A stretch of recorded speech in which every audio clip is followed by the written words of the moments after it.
তাদের উদ্দেশ্যে আমার বক্তব্য হচ্ছে তারা ঠিকমতো আমাদের নিয়মকানুনকে ফলো করে না। ঠান্ডা লাগলে ঠান্ডা থেকে বাঁচার জন্য কিছু আমরা ইনস্ট্রাকশন আমরা বলে দিই। ঠান্ডা থেকে বাঁচা থাকার জন্য কি করতে হবে, কোল্ড ড্রিঙ্কস, ফ্রিজের পানি খাবে না, এগুলো খাই। তারপর গোসল করার সময় কানের মধ্যে তুলে দেয় না, কটন তেলের মধ্যে ভিজে চিপে কানে তুলে দেয় না, ওই জন্য কানে পানি ঢুকে যায়, ওই জন্য ইনফেকশনটা বারবার হয়। সর্দি লাগলে আবার হবে, ঠান্ডা লাগলে আবার, বাতাস লাগলে আবার হবে। কানের মধ্যে কোনো কারণে যদি অসাবধানতাবশত পানি ঢুকে যায় তাহলে আবার ইনফেকশন হবে। ওই জন্য এগুলো আমি ইনস্ট্রাকশন বলে দিই, কিন্তু ওরা ঠিকমতো ফলো করে না।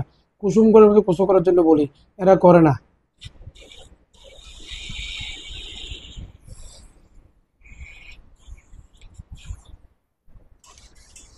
নিয়ত আছে যেমন, আর আছে না, ডব দিবেন।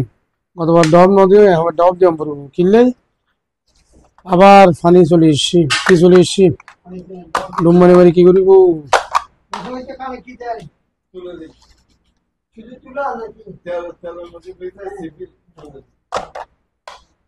ফানের সমস্যা আওয়াজ করে না,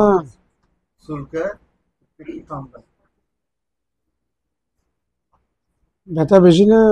না ব্যথা কিছু চাবাইলে শক্ত জিনিস খাওয়াবে।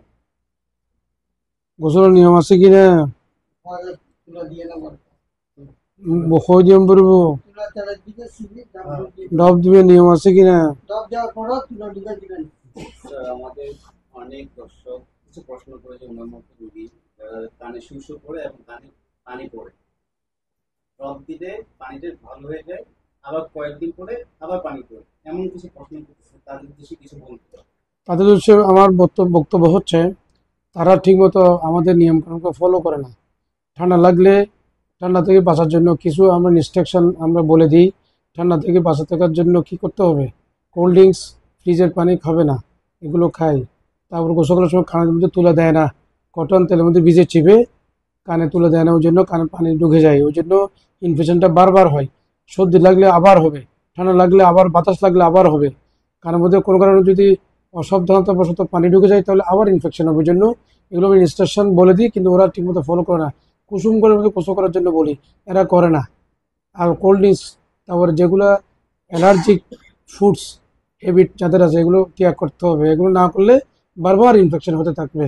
আর কিছু ফ্যাক্টর আছে যেমন ডায়াবেটিস, প্রেশার, ওই ডায়াবেটিসের কারণে অনেক সময়, তারপরে যদি অ্যান্টিবায়োটিক যদি কিনা হয় রেসিস্টেন্স হয়ে যায়, কোনো একটা অ্যান্টিবায়োটিক যদি রেসিস্টেন্ট হয়ে যায় তাও কিন্তু অ্যান্টিবায়োটিক কাজ করার জন্য পাস পাস পরীক্ষা করতে হবে আমাদেরকে পরেও দিয়ে। অথবা কোনো সোর্স অফ ইনফেকশন যদি থেকে যায়, মাস্টার্ড রিজার্ভার, তাহলে আমরা মাস্টার্ড এক্সরে করতে হবে কোনো সোর্স অফ ইনফেকশন রয়ে গেছে কিনা। এগুলো করার পরেও যদি না হয় তখন লাস্ট অফ অল আমরা সার্জারির দিকে যাই আর কি। হ্যাঁ, ম্যাক্সিমাম আমরা ধরতে পারি যে ডাক্তারের ইনস্ট্রাকশন না মানে কারণে এগুলো হচ্ছে।